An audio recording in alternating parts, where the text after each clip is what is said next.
কিন্তু নবী হে, আপনি শুনেন, আপনার উম্মতদেরকে বলে দিবেন ওয়াহিয়া খামসুন, আমি আল্লাহ তাআলা যে 50 ওয়াক্ত নামাজ ফরজ করেছি, কেউ যদি 5 ওয়াক্ত নামাজ পড়ে আমি আল্লাহ তাআলা তার আমলনামায় 50 ওয়াক্তের সওয়াব লিখে দেব।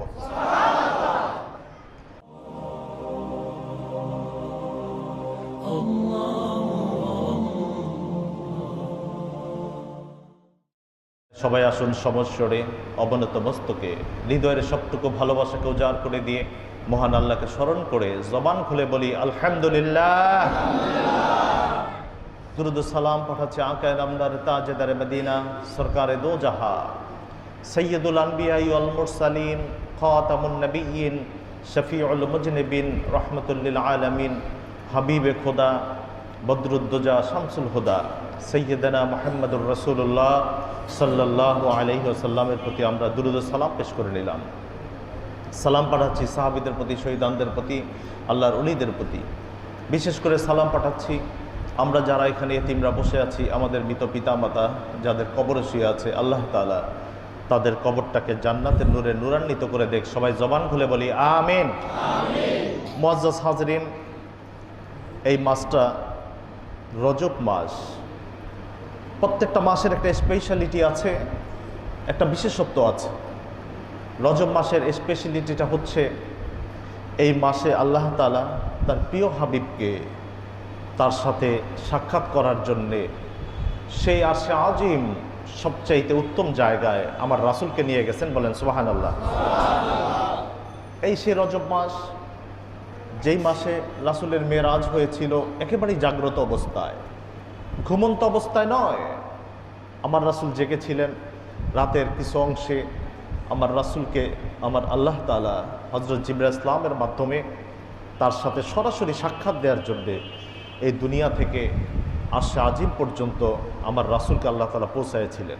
মুআজ্জাজ হাজরিন, আর এই রজব মাসে আমার রাসূল যেহেতু আমাদের রাসূল, আমরা যেহেতু রাসূলের উম্মত, রাসূল আমাদেরকে ভালোবাসেন, আমরাও রাসূলকে ভালোবাসি। উহুদ পাহাড় বলেছে আমি রাসূলকে ভালোবাসি। সুবহানাল্লাহ বলেন। আর আমার রাসূল বলেছে আমি উহুদ পাহাড়কে ভালোবাসি। ভালোবাসার সম্পর্কটা এরকম, আল্লাহর রাসূল যখন গেলেন আল্লাহর দরবারে, তখন আমাদের কথা আল্লাহ রাসূল ভুলে যান নাই। ঠিক আসার সময় আল্লাহ তাআলা বললেন, আমার পেয়ারা হাবিব, আমার নূর নবী, আপনি কি আপনার উম্মতের জন্য কিছু নিবেন? রাসূল বললেন, হ্যাঁ আল্লাহ, আপনি যা দিবেন উপঢৌকন উপহার আমি আমার উম্মতের জন্য সেটা নিয়ে যাব।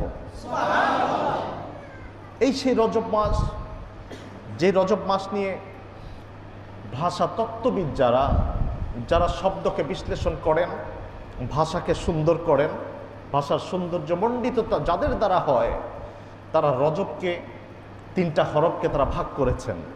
র দিয়ে, র জিম বা, রজব, র জিম বা। তারা বলেছে রতে হলো রহমত। এই রজব মাসে যারা ইবাদত করবে আল্লাহ তাআলা তাদের আমলনামাটা রহমত দিয়ে ভরপুর করে দিবেন। এরপরে আসেন জিম। জিমের কথা ভাষা তত্ত্ববিদরা বলেছেন, জিম দিয়ে তারা বলেছেন জুরম। জুরম শব্দের অর্থ হলো এই রজব মাসের ইবাদতের মাধ্যমে আপনার আগের যত গুনাহ আছে আল্লাহ তাআলা সকল গুনাহ আপনার মাফ করে দিবেন। এরপরে আসে বা। বা শব্দটা হলো বার। বার শব্দের অর্থ হলো অনুগ্রহ। আল্লাহ তাআলা এই রজব মাসের ইবাদতের মাধ্যমে আল্লাহ তাআলা আপনার জীবনের পুরো জীবনটাকে অনুগ্রহ দিয়ে পরিপূর্ণ করে দিবেন। মুআজ্জাজ হাজরিন, তাই আসুন এই রজব মাস থেকে আমরা ইবাদত শুরু করে দেই। আমার রাসূল বলেছেন রজব হচ্ছে, এই রজব হচ্ছে আল্লাহর মাস। রজবু শাহরুল্লাহ। রজব হচ্ছে কার মাস ভাই? আরেকটু জোরে বলেন। প্রতিটা মাসই আল্লাহর। আল্লাহ তাআলা যেদিন আসমান এবং জমিন সৃষ্টি করলেন, সেদিন আমাদের জন্য আল্লাহ তাআলা 12টা মাসকে সেই দিন থেকে উনি আমাদের জন্য সেট করে দিলেন। আবার বললেন যে 12টা মাসের ভিতরে 4টা মাস আছে খুব উত্তম মাস, তার ভিতরে একটা হচ্ছে this is the one of them, এই রজব মাস হচ্ছে একটা।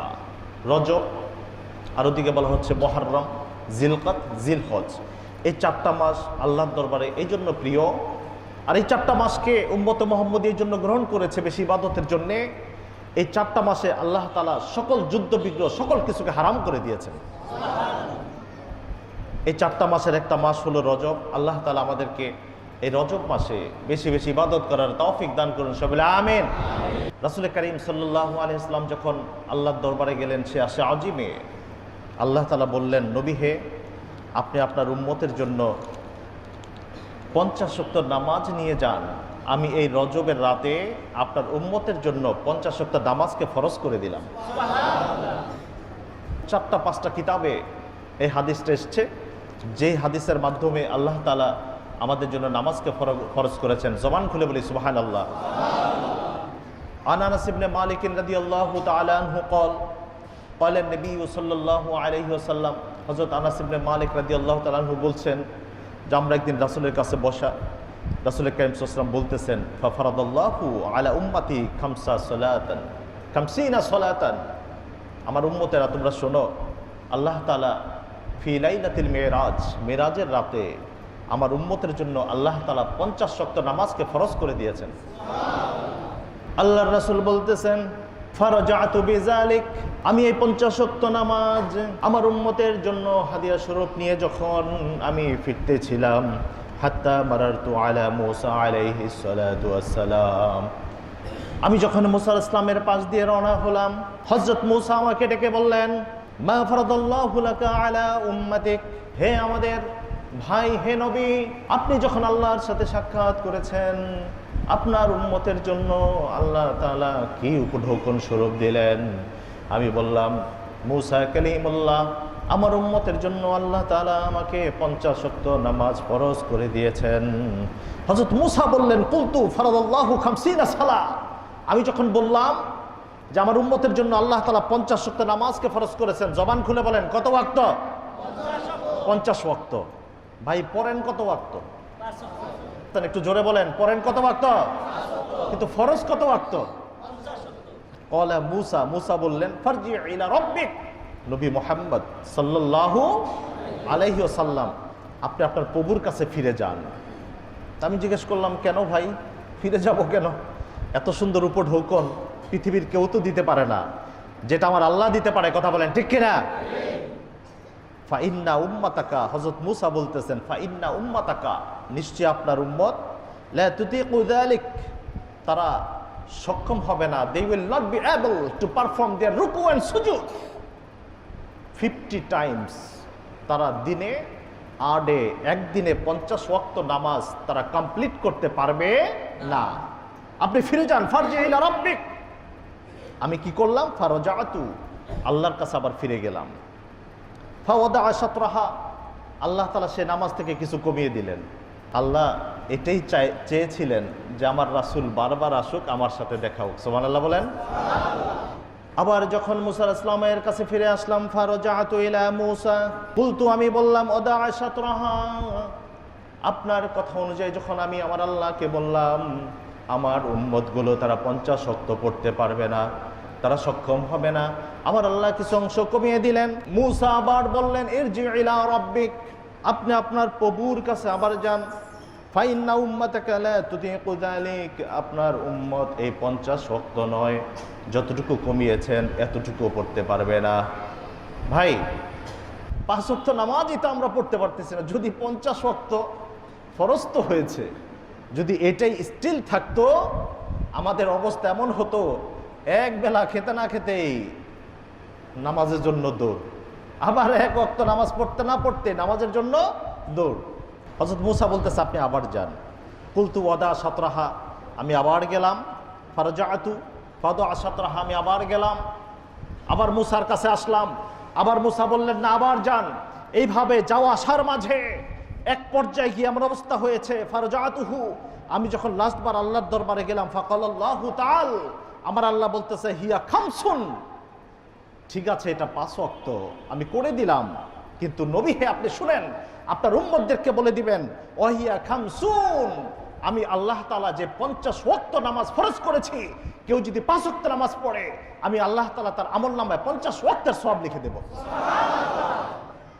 আমার আল্লাহর কথা কখনো বিফলে যায় না, কখনো পরিবর্তন হয় না। এই কথাটা আমার আল্লাহ তাআলা সূরাতুল কাফের ভিতরে বলে দিয়েছেন, মা ইউবাদদালুল কাউলু লাদাইয়া ওয়া মা আনা বিযুল্লামিন লিল আবিদ। আমি বান্দার প্রতি জুলুমকারী নই, আমি যা বলেছি এটাই ঠিক থাকবে। যদি পড়ে 5 ওয়াক্ত ইন টাইম, সময় মতো এবং সঠিক নিয়মে, হে রাসূল আপনি তাদেরকে জানাই দিবেন, আমি আল্লাহ তাদের আমল নামায় 50 ওয়াক্তের সওয়াব লিখে দেব।